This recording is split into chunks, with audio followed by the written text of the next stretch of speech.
fear, anxiety, and panic was something that was a very pervasive lived experience for me very early on. My early upbringing was rife with trauma. And in my 20s, I started to have panic attacks. And if you've ever had a panic attack, you know that it's one of the most terrorizing experiences that you can imagine. Quite often you feel as though you're dying. It's a complete loss of control over what's happening within your body. And when I started having panic attacks, I realized in a very abrupt way that my life was really being impacted by hidden stressors and anxieties that had been left unaddressed. So I started to really look for ways to be able to heal. And one of the primary pathways that I discovered was meditation.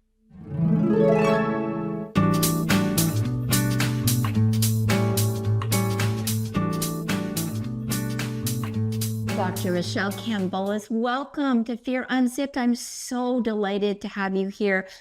We're going to be talking about things that most of us are going through: anxiety, stress, fear, not feeling comfortable in our bodies. I'm super excited about talking to you.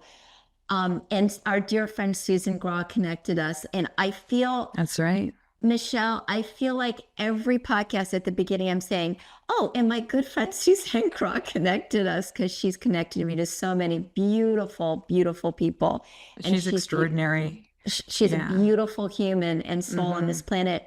I want people to know about you, first of all. You're a clinical therapist, mind-body health specialist, meditation teacher, we'll get into, with over 25 years or probably more experience guiding people through healing and inner transformation. Oh my gosh, we all need that, especially now. You're the author of When Women Rise, a book about reclaiming inner peace, power, and emotional freedom. Oh my gosh, don't we? I'm getting chills just saying that. And you also talk about feeling comfortable in your body. And this is something that over the years, sometimes I feel comfortable, sometimes I'm not comfortable at all. So, and as I age, and so what I'd like to do is start by asking you about your experience before you got into this therapeutic work that's helping so many. Your fears, your anxieties, can you share that with us? Well, I think so many of us enter into this field of healing and supporting others because we're trying to master something big that we've experienced in our own lives. And fear, anxiety, and panic was something that was a very pervasive lived experience for me very early on. And my early upbringing was rife with trauma. And in my 20s, I started to have panic attacks. And if you've ever had a panic attack, you know that it's one of the most terrorizing experiences that you can imagine. Quite often you feel as though you're dying. It's a complete loss of control over what's happening within your body. And when I started having panic attacks, I realized in a very abrupt way that my life was really being impacted by hidden stressors and anxieties that had been left unaddressed. So I started to really look for ways to be able to heal. And one of the primary pathways that I discovered was meditation. And it's been a life-changing pathway for me. And while meditation was really supportive in minimizing the panic attacks, it wasn't really addressing it fully. And it wasn't until I had my second child and I was driving across, I live in Vancouver, I was driving across a very long bridge called Lionsgate Bridge. And I had a panic attack that was so severe that the muscles in my hands and my face seized, and I thought I was having a stroke. So I was admitted to hospital, and they did, all of the testing to make sure that it wasn't anything more severe. And they, announced to me that it looked like a panic attack. And it was at that point that I realized I needed to take the panic and fear much more seriously, because my children's lives were at stake in that particular moment anyways, not to mention all of the ways that it was really creating a barrier between myself and everything and everyone that I loved. And I didn't want fear to continue to hold me back from being present and available and taking big steps in my life. And so I started to really dig in and do the work. Can you describe what a panic attack, for those who have not had panic attacks, can you describe what it is and how it manifests itself? Yeah, panic attacks are an expression of suppressed stress. And so what happens is your nervous system goes into a sympathetic state. So it's in fight or flight. And quite often we're unaware. So the breath might become very rapid and very shallow. And your mind-body system is in distress, but you might not be consciously aware of it. And then in order to regulate itself back into a parasympathetic state and release all of the norepinephrine and stress chemicals, we have a panic attack. And a panic attack is an attempt to close that loop. So you might experience tingliness in the extremities, difficulty catching your breath. You might feel heart racing, sweating, confusion, like you're not really in your body. And for some, you might lose consciousness temporarily or have your muscles seized like I did in that particular situation. It's terrifying. I know some people think they're having a heart attack. I had a friend who gave many, many speeches in front of thousands of people for years and years and years.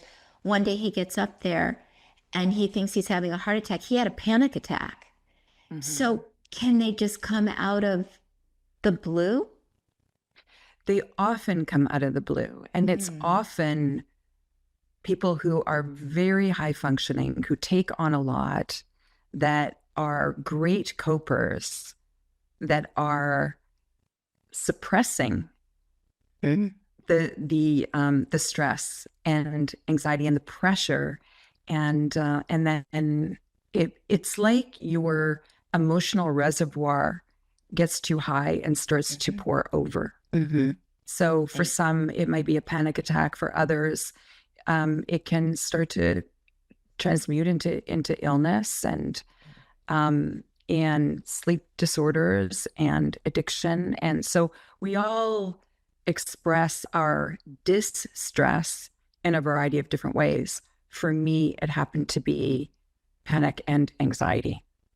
So I had anxiety all my life, Michele, until I learned about neuroscience and how the brain works.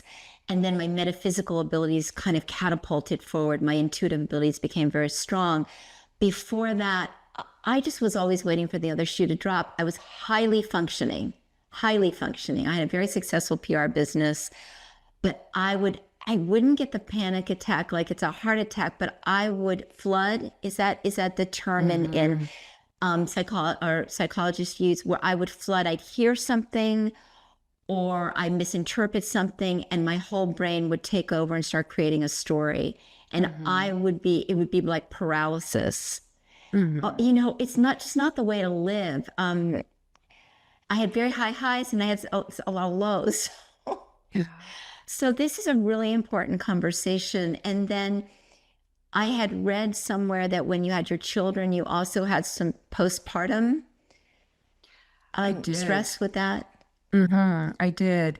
And with both pregnancies, they were stressful, and there were all kinds of misdiagnoses prenatally. And so I had a high maternal stress and then postpartum. And so, take a system that's already wired for a heightened fight or flight response, add hormonal imbalance and fear about the well-being of your children, and anxiety went through the roof. And so it was critical for me to call in supports and to start to be in practice with healing approaches that paid attention to what was happening in the body. So this went well beyond talk therapy and interpersonal therapy to listening deeply to the wisdom of the body, rediscovering all of the ways that my body was communicating to me.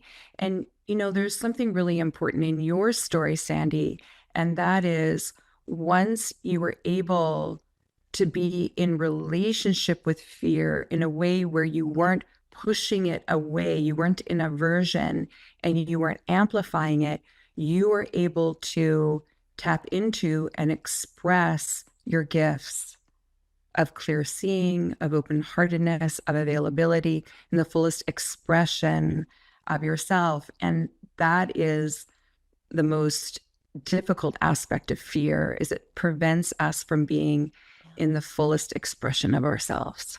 But it's here for us to master. I look at it now as a companion, as a teacher, teacher to guide me on what feels resonant in my body, what works, what doesn't work. And I'm very in tune to that now. You had a quote that I wanted to share because it was about that. And you said, suppressing your emotions doesn't make them disappear. It transforms them into a hidden destructive force within your body. I wholeheartedly believe that, Michele, because I think the more we repress it or we push it away or we try to distract ourselves by doing other things and ignoring the actual thing that we're trying to run away from, it can create disease. It can create exponential stress. So I'm such a believer in facing it, talking to it, finding out where it's from. So tell me, how did you face your companion here? How did you bring fear and anxiety along as a companion? Elizabeth Gilbert talks about, I just love this thing. The writer, the author, one of my favorites, she says, fear is going to be with me no matter where I go. You're going to be with me. You're going to be making, telling me what to do. You can come along for the ride, but you're not sitting in the front seat. You're sitting in the back seat. I'll listen to you, but then I make the final decision. Love that. Because fear is going to be with you. And it's also very important that it is with you at times. Well, that's the question that you asked was, how did I start to make fear a companion? And I don't think there's any one thing that any of us can be doing. It's really about building our relationship with ourselves and having some practices that allow us to listen deeply to our own inner knowing. And from that space of open awareness and being compassionate with ourselves, we're then able to start to navigate fear in a different way. Contemplative practices where we can observe our relationship with our mind are critical, because fear is a manifestation of the mind. It's usually fear-focused, future-based thinking. So we're thinking about the future in a way that's scary. And if we can just continue to come back to presence, then we have agency over the ways that we envision our unfolding future. And but the mind runs amok. It's our conditioning. And so when we create some discipline around our relationship with our mind, we begin to see these are thoughts, these are mind phenomenon that arise, exist, and then they go, right? What was I thinking about 5 minutes ago? What was I thinking about it a day ago? I have no idea. They're all impermanent. It's all going to be okay. And if I can just come back to what is true in this moment, I will be okay. Right? It's beautiful. And that's the hardest thing that I think a lot of us find is how do we get back into the moment? Because we're so distracted constantly by our cell phones. I mean, it's the old story, the news, what's happening in the world. How do we get back into that moment of calm? Without daily practices to train the brain for presence, it's impossible. Yeah. The mind is just going to continue to do what it's doing. And so we have to start to ask ourselves, what is most important to me? If I do nothing, what will my life look like in 5 years or in 10 years? If I commit to this practice of really changing my relationship with my inner world and my mind, what is the potential of that for myself and for those that I most love? Because sometimes it's easier to commit when we expand our circle of awareness to everything and everyone in life that touches our heart. It can be harder to do when we make that choice solely for ourselves. That's so true, because when I started doing this work, it was like a ripple effect. It's very quantum. When you start feeling better about yourself, and because I do think it starts with you, self-love, it starts with you. You're not going to be good for anybody else if you're not, working on yourself. So when I started to do that, it was like a ripple effect when you throw a pebble out in a lake, the concentric circles. Everybody, it touched on everybody. I could see it in my kids. I could see it in my husband. I could see it in my friends. It's just, and people have said, I want to be in your bubble. It's such a nice compliment because it's right now it's a relatively calm bubble. So, but I've done a lot of work on it, which I think is really important. The other thing that you talk about, awareness, the importance of the word awareness. Lee Harris, who channels a consortium called the Z's, they say awareness is the precursor of change. So and I do this with myself, if I start acting a way that I know does not serve me well, I notice it, and just noticing it is going to help me shift it. There are two wings. Oh, good. There are two wings. Awareness is one wing. The second wing is compassion, and you need both wings in order to get change off the ground. So when we just connect in at the heart center, soften through the body, and with compassion bring awareness to whatever situation it is that we're facing, then then the body starts to relax. Our mid-prefrontal cortex goes back online, and we're available to possibility. We're available to doing something different. That's such an important point, because you can be aware and then beat yourself up. Right.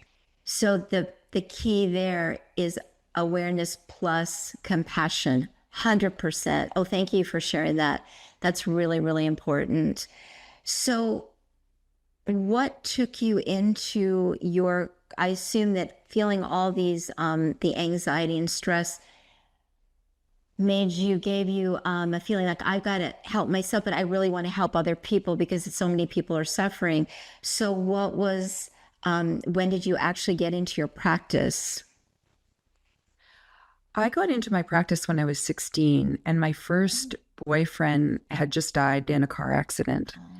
And I was lost, and I took refuge in the public library. That was a place of quiet, of safety, of books filled with wisdom and stories. And I came across a book called The Hermit, and it was about a lama, a Buddhist monk, and I was so drawn to the wisdom practice of meditation and the Eightfold Path. There's a whole story about this that's quite funny. So I started to just explore these ideas of impermanence and how we find freedom from suffering at that point. And then through time, I feel like I've just very organically met the most incredible healers and wise beings who've really impacted me along the way. Ram Dass and Pema Chödrön and incredible teachers that I've had the privilege of working with directly. And the funny part about that book is I was teaching a meditation class, 25 years later, and I wanted to share it with the students. And so I tracked it down from some old dusty bookstore in Carolina, and I started to research the author, and it turned out that he wasn't a lama at all. He was a plumber from Alberta. Oh.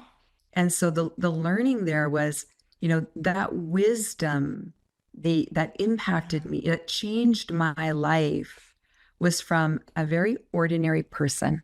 Yeah. Right? That's the jewel, that we're here to be ordinary people who also happen to carry a very natural inner intelligence if we can get still enough, long enough to hear it. Oh, gosh, I love that, Michele. I often say it's the people that are the unspoken heroes, that are just the everyday, the plumber, whoever it is, that can impact your life so dramatically. And they don't realize it. They don't realize when they come up to you and they'll just say something nice to you, they have no idea how impactful that is. I try to live my life with compassion and kindness because I think it's what we need most in the world. And I do feel that if I smile at somebody, it could make a difference in their life. I really try to do that. And especially of late, I try to do that. So tell me about where intuition comes into all of this, because I'm very intuitive. We all are, but I let it really, I really listen to it. So what you were telling your story about your boyfriend who passed suddenly in a car accident. Do you have any thoughts that perhaps he was also guiding you along and helping you find these people? Or I don't know how you feel about that. I feel very guided. I know I'm guided, and I'm not. I haven't really tapped into whether that was his resonance or another. But when I look at the unfolding of my life, I can't not feel guided in some way. I know that we have intuitive gifts, that we have. There are so many senses well beyond the five senses that we acknowledge. And there are so many experiences and phenomenon that I've experienced myself, that you just know what you know. And whether that's having a felt sense and concern. I'll give you a personal example. My dad was a race car driver. So he was the second Canadian to race the Indianapolis 500. I grew up on racetracks, and he was a celebrated race car driver. And so I would never have had a thought that or a concern about his driving skill. And when I was in my mid-20s, he was going on a trip. He was driving from British Columbia to Alberta.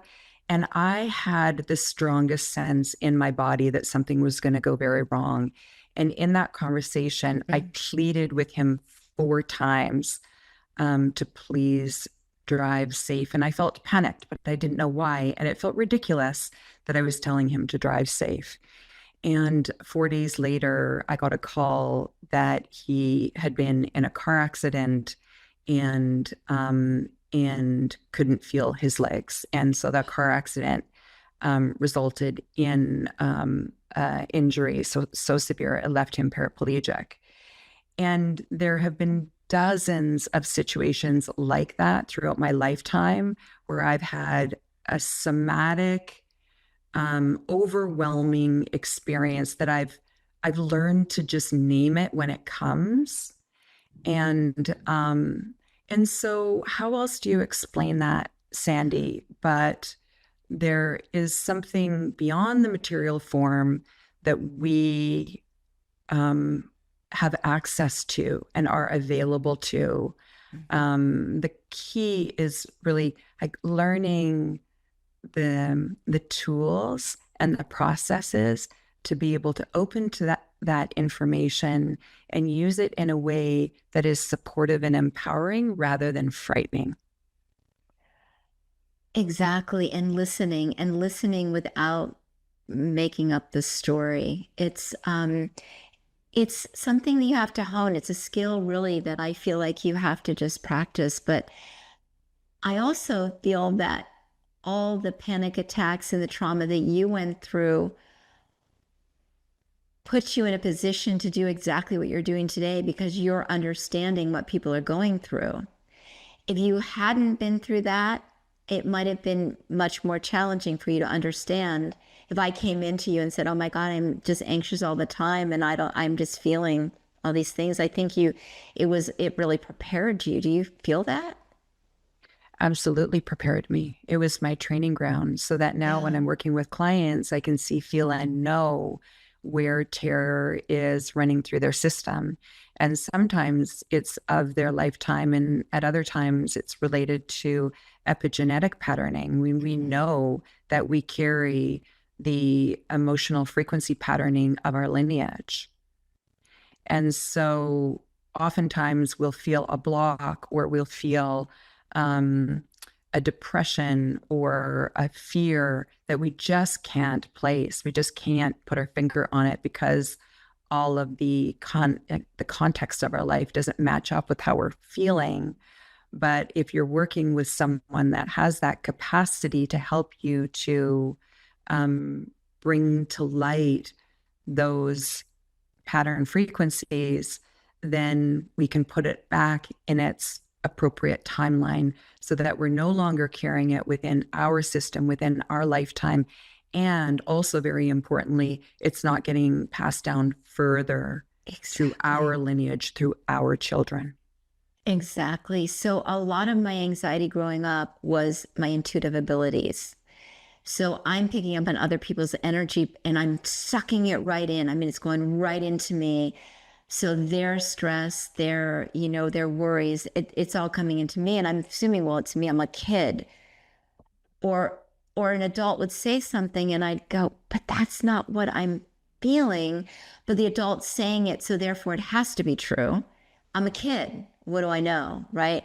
And it took me, oh my gosh, Michele, it took me into my 50s to understand this. So can I ask you this, Sandy? Yes. When you were a child and you had an awareness of something very powerful and you named it or you tried to talk about it with your parents or the adults that you were relying upon, how did you feel when they denied that reality? It's so interesting because I didn't share it. I didn't tell anybody. You didn't share it. And I had beautiful, beautiful parents. And I didn't share it because I didn't understand it. I didn't even know it was happening. Like I had the ability to speak to people on the other side. I'd go in my basement and there was this spot where I could speak to people on the other side. I was a very fearful child, yet doing that was very comforting to me. I wasn't scared doing that. I never told a soul about that until like a few years ago. So I just figured this was all mine, Michele. I think there are so many people walking around right now that are carrying around the traumas in the world, something that could be happening on the other side of the world. They're feeling it inside of them.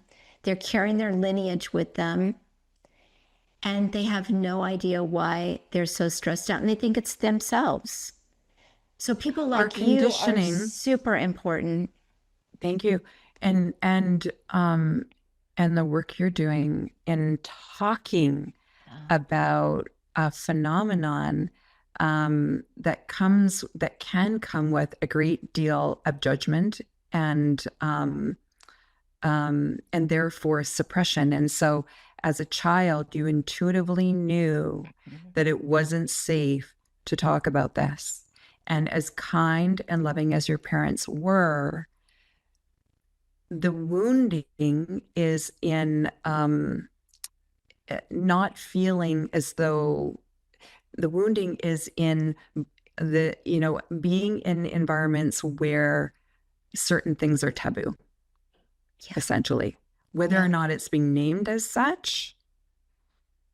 To talk about these sort of gifts of seeing and knowing in most environments is taboo. So imagine a different context. Imagine an environment where parents were talking openly about all of the possibilities beyond what's directly in front of us. An environment where parents talked about intuition, about the importance of listening to your gut, of the importance of envisioning, and where they actively engaged in imagery and art, creativity, fantasy, where this was so alive in your environment that there was room to talk about what you see, feel, and know. It's really beautiful. So with my children, if they ever talked about an imaginary friend or something, this is something I really wanted to know. I wanted to know all about this friend, and because I was very, very open to it. And then as I got older and I really got into metaphysics, my children who are highly intuitive, they just didn't want to hear anything about it. Now, my son is highly intuitive and is reading all the books and doing all the things and getting all the downloads, and my daughter is as well. It's something that we have to ease our way into and feel comfort in. But I think parents now, many parents are honoring this with their children and supporting it and not saying, oh, that's your imagination, you're just making that up. No, don't share that with anybody. Don't ever tell anybody that.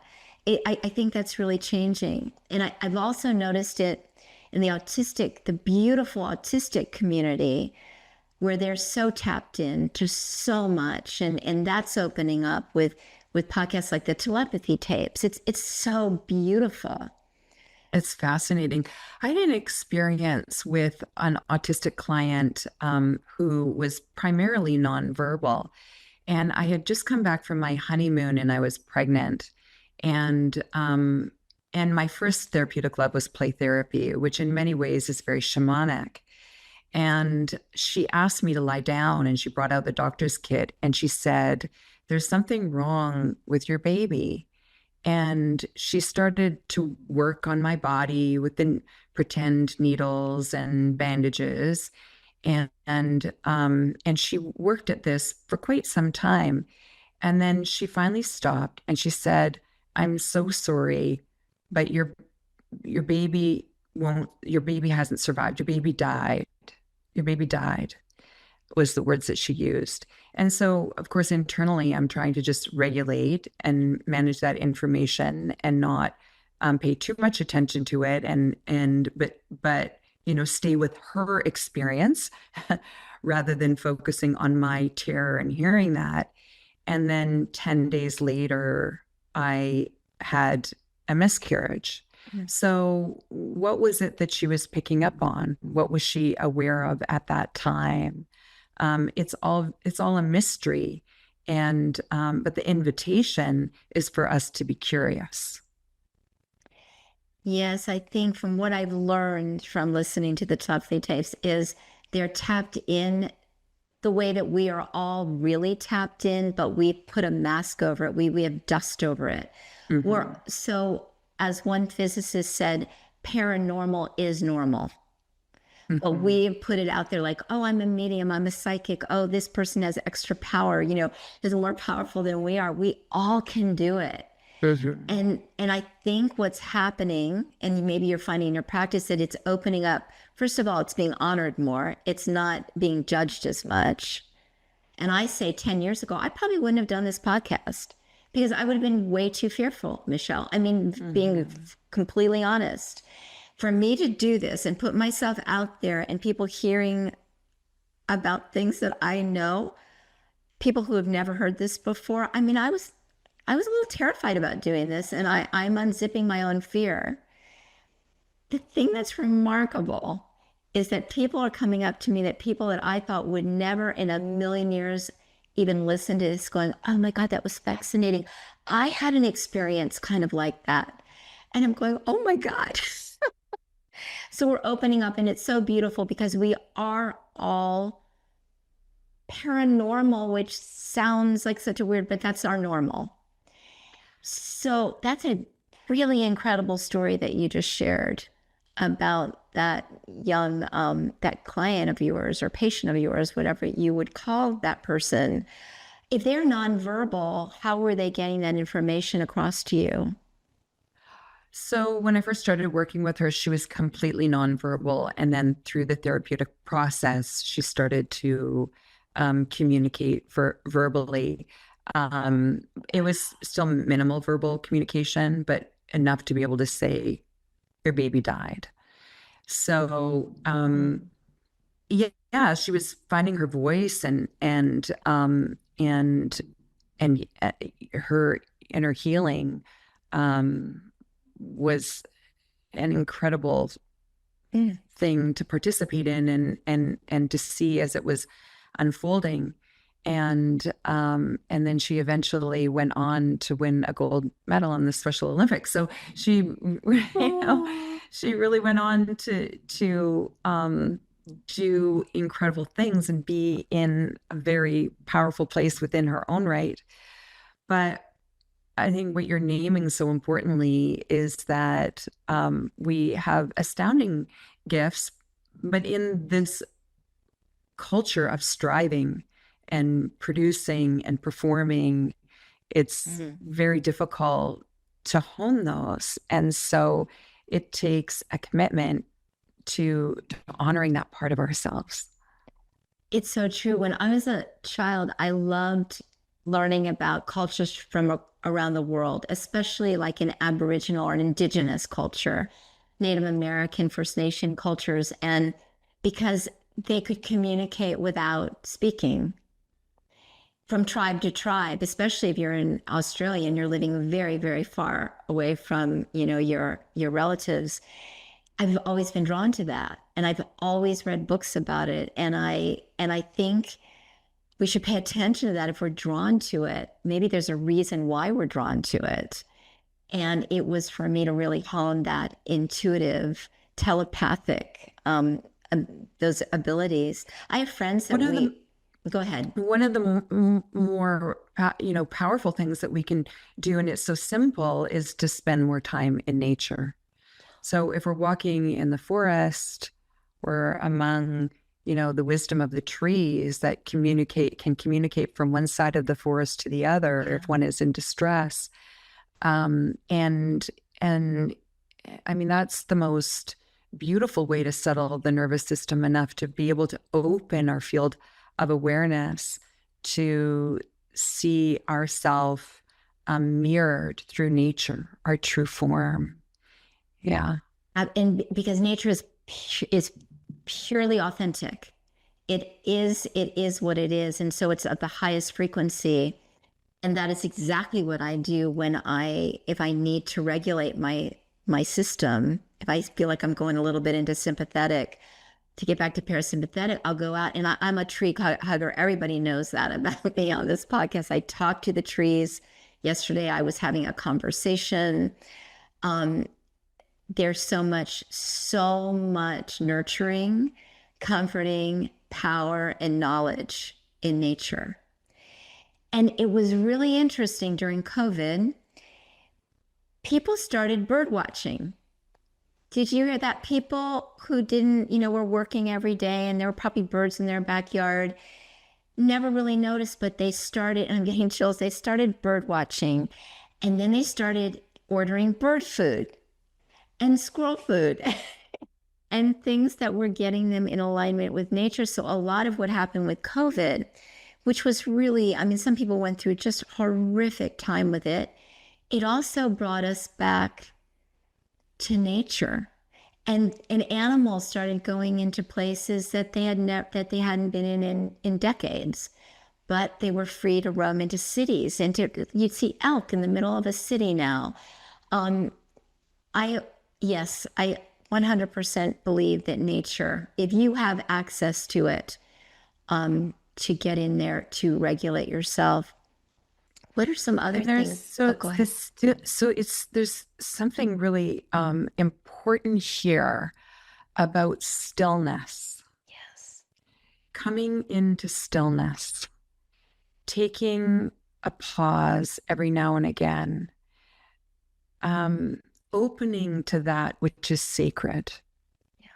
Reminding ourselves that sacred communication is always there, whether it's through nature, through trees, through animals, through birds, through the feeling of the wind on your cheek, through the breath, right?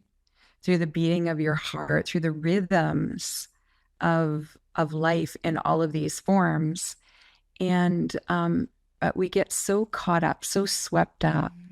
If we can just keep returning to these moments, these spaces of stillness, to open to the beauty that is really always here. And the problem is the forgetting. Yeah. It's the forgetting. Mm-hmm. So it's the rituals and practices and relationships that that welcome us into the remembering. The remembering, very important to share that, because it's all there. We just have a bit of amnesia. So we need to remember. My son called me yesterday, and I really need to get out in nature a lot. And he goes, "What are you doing?" And I said, "I am staring at my lavender. There are bumblebees all over it. And I just want to pet them. They're so fuzzy and furry and sweet." And I just watched them. And I found that I was probably 30 minutes just staring and talking to them and watching them go from flower to flower. And I was in awe and wonder, but also I was in parasympathetic. There's research to show that being around bumblebees and then we naturally match their vibration is supportive for people who are in a high distress state, especially PTSD. So you very naturally were drawn to their healing vibration. I have never heard that before, but I daily go out and I see them and I talk to them and I watch them. It's the most soothing, and the smell of the lavender. Think about all the things that are going on there. It's just, it's so beautiful. Can you talk to us a little bit about meditation? I know some people hear meditation, they just go, "Oh God, no." One of my guests was told to tap into the other side. She should meditate. And she says, "Oh no." But the way she interpreted it is meditation is listening. And if it's a matter of listening, she had no problem doing it. So not everyone is drawn to sitting closed eye practice. It can be very difficult. It means coming face to face with the conditioned mind, and it takes a lot of support. So one of the things that I do is I offer an online practice. I've been offering that practice for over 15 years now. So people from all over the world will join, and it provides a system, because in my research, I discovered that long-term meditators, so those were people who meditated every day for over 10 years, oftentimes 20 or 30 years, without missing more than 5 days a year. One of the number one factors that kept them in practice was having a meditation community. So there's something about community that keeps us accountable. And so for those who are wanting to integrate meditation, I would say find a community and also work with a teacher, so that eventually, we're all listening to recordings, which is very supportive. You want to be able to get to a place where you take off the training wheels and have silent, self-guided, closed eye meditation. And that's really where the rubber hits the road in terms of seeing where we're at with ourselves. And for others, it might be Qigong or walking meditation or free form art. There's all kinds of ways to integrate mindfulness. Walking meditation is meditation, but mindfulness is also an invitation to presence. And ultimately, these practices support us in becoming the living embodiment of meditation, which is compassionate, open awareness. So it's really about discovering which approach resonates with your own heart and then committing. Yeah. So for me, it's nature. It's walking nature. And I'm told when I go outside, I'm told like, oh, a crow left you a feather, and walk over here. And it is so consistent. It happened yesterday. Joey, this is the one they left me yesterday. I keep showing all the feathers that they leave, but I just feel very connected. But also I can go into a very deep state, almost like a trance state. If I have to be in that space, but to just get away from the mind chatter. There's so much mind chatter that we deal with daily. And we cannot get away from it. It's in the background all the time. So when we can approach the mind in a way that's really welcoming as just another experience. So we might be aware of the sensation in the body as an experience, the mind as an experience, sounds as an experience. So when the mind chatter becomes just another experience, it's not something to push away or to get away from, but to observe. But we need an anchor for that. Otherwise, because if we don't give the mind something to do, it's like a wild elephant going down the village, destroying everything in its track. So a recommendation that I have is to discover your anchor. What returns you to the moment again and again and again? That may be the sensation of the breath. That might be the touch points in the body, the feeling of your feet connected to the ground. It may be the sensation at the heart. It may be the sensation of the whole body breathing. It may be sound, attuning to the sounds that are coming and going. But without an anchor, see, the anchor is like running a blade across the stone. It sharpens our ability to be right here on the spot.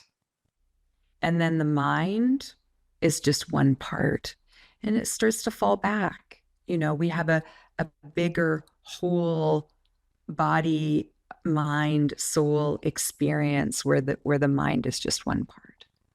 I love that you shared that, because a lot of people, when they start meditating, they'll hear them like, oh my God, I'm meditating, I can't do this. So they start talking to themselves about how bad they are at it. And then they go into a loop, like a loop that is not serving them well. And so if you can find that anchor point, yeah, I really love that. Do you have an anchor point when you do it that you I can share? start with the out breath. So the technique that I'm taught through Ani Pema Chödrön is shamatha. And so we give about 25% focus on the out breath and the body. So it's this whole body listening. And then eventually you enter into a state of awareness of awareness. So you're aware that you're aware. You're just in this vast field state of awareness. And then we integrate a practice called Tonglen because we also want to be very aware of the emotions that we're suppressing. So in meditation, the myth of meditation is that it's a way to get away from our emotions or our distress.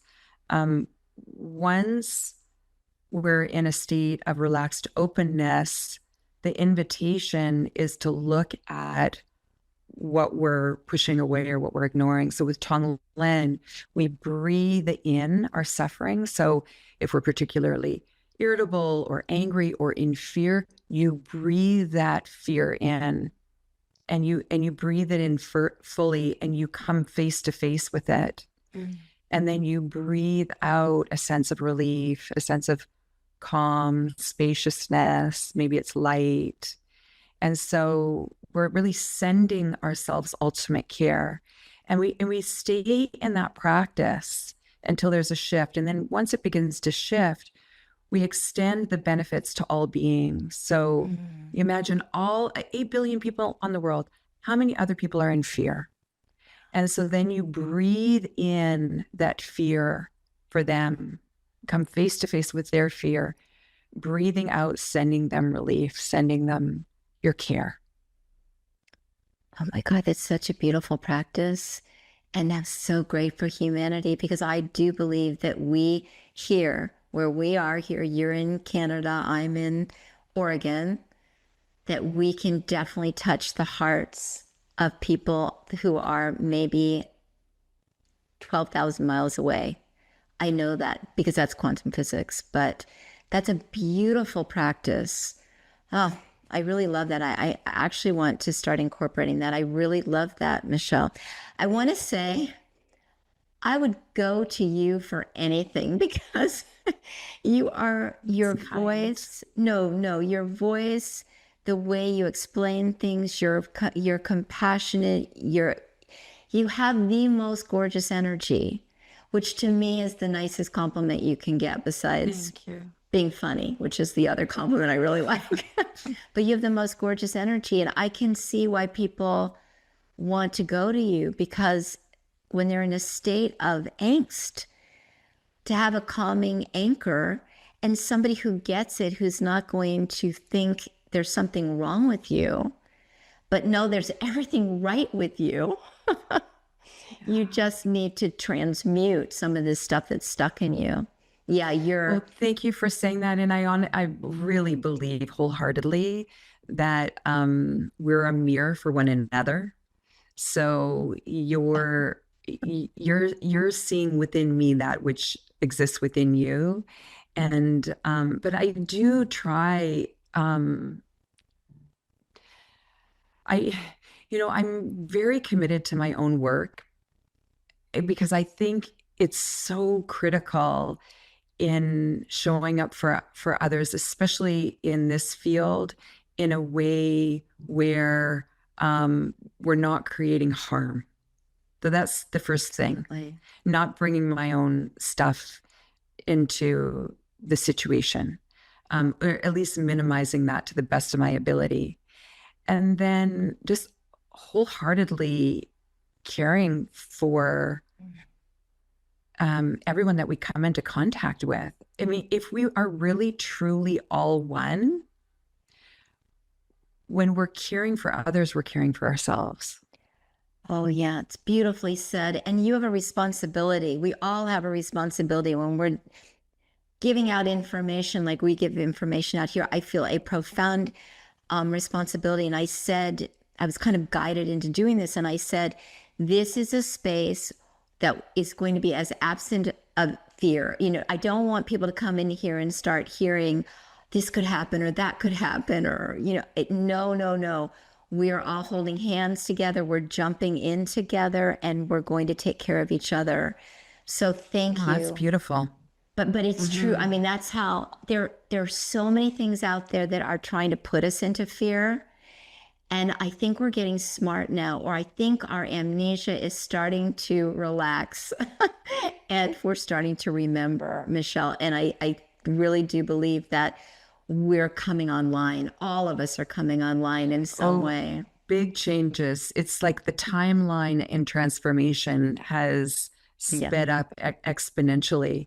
And so that can take your breath away to a certain extent. At the same time, when we're actively opening to the grace of that it is, this is really what we're called towards, breaking down these constructs that bind us in, colonialism and all of these constructs that restrict our freedom and ultimate liberation. Ultimately, yeah. I mean, this is the path that we're on. It's beautiful. So these conversations become very healing and important. I think they're extremely important for people to know they're supported. They're not alone. And what you're feeling is so real. And it is. The energies right now are so big because we're shifting everything. And it's like running 1,000 marathons all within, a few minutes. And so I tell people, be compassionate, give yourself some grace. And if you need to sleep, sleep, because it's in your best interest and it's compassionate for yourself. Oh my gosh, this went by so fast. I loved this conversation. Just being in your presence is so calming to me. What a gift that this has been for me, truly. I have questions that I ask all my guests. Can I ask you these questions? Sure. Okay. Fire away. Okay. The first one is, what is your number one go-to strategy to leave mental distress? Breath. Sudarshan Kriya. 4-4-6-2 cadence will pull me right out of whatever sympathetic state I'm in. Yeah. Okay. So and at the same time, rooting at the womb, just putting my hands on the belly and reminding myself that I am the creator of my own experience. Oh, that's so 4-4-6-2. Breathe in 4, hold for 4, exhale for 6, hold for 2. Yeah. In When Women Rise are 25 meditations, and there are QR codes that take you right to a recording. And in the breath chapter is Sudarshan Kriya, which is one of the most powerful breath practices available to us, with hundreds of research studies showing that it significantly decreases anxiety, depression, improves our immunity and our overall sense of life satisfaction and well-being. Very powerful breath work. I do practice that. I do that. Beautiful. Great. What's one of the best pieces of advice you've received personally or professionally? Oh, the best pieces of advice. Well, think about Annie. Oh, Annie Pema, Chödrön. So I was walking with her back to her retreat cabin one day, and we were Oh, the best pieces of advice. And it's okay edit this part because I'm being very contemplative. I'll have to sit here for 10 minutes to think about. So, and we were carrying an orchid, and I was very nervous because, I mean, she's extraordinary. And, you know, I was thinking about, okay, well, what can I ask her? This is very important. What can I, like, these are the big moments where I have this opportunity to ask someone who I respect so much and is such a wise being question. And, but if we can just relax and be in the unfolding of our connection, then we so naturally can draw on each other's wisdom. And I was carrying an orchid and a big gust of wind came, because this is in Nova Scotia, where it's the seasons can change or the weather can change like that. She put her arms around me, and we were protecting this orchid together, and it felt like we were protecting the Dharma. And it was such a sweet moment. And I just said to her, I am so grateful for you. And she looked at me so deeply in the eyes and said, I am so grateful for you, dear. And it wasn't advice, but it was just this moment of appreciation and a reminder to live from that space of tender gratitude to the very best of our ability. So it wasn't advice, but it was a lived embodiment of that quality. So what that was an energy. She gave you a frequency that you can now tap back into when you need it. You'll think about that and you'll relive it over and over and over again. I could feel it. It's palpable. I have so much respect for her. Her words of wisdom, I quote her all the time because she's just full of wisdom. That is so beautiful because you carry it with you as a gift for eternity. It can't die. It's energy. Oh, it's so beautiful. Yeah. Wow, that moved me deeply, Michele. What does a successful life look like to you? Oh, a successful life is a life of love and growth and tenderness and it's simple, actually. It's about just being so available to what's right in front of us and being gentle with ourselves. And then by extension, those in our life, it's really about just being a simple human. I love that. And I love that nobody has ever said making $1 billion. Because nobody, it's always that. And I love that because I do think that is success. Beautiful. The last one is a sentence to complete. In the past I was, and now I am.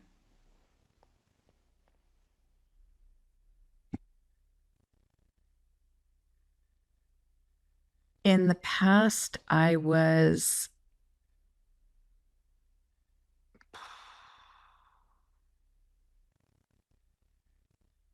terrified. I was terrified. And now I am free. Okay. Drop the mic. Oh my gosh, Michele, thank you so much for being here. And at this point, I always say to listeners and viewers how important they are to me, this community, how important it is. Without them, this is not going to be happening. And I feel their love and compassion all the time. And if they feel called to subscribe, to leave a review, a 5-star review, it's always so appreciative. And oh my gosh, I have great love for my community.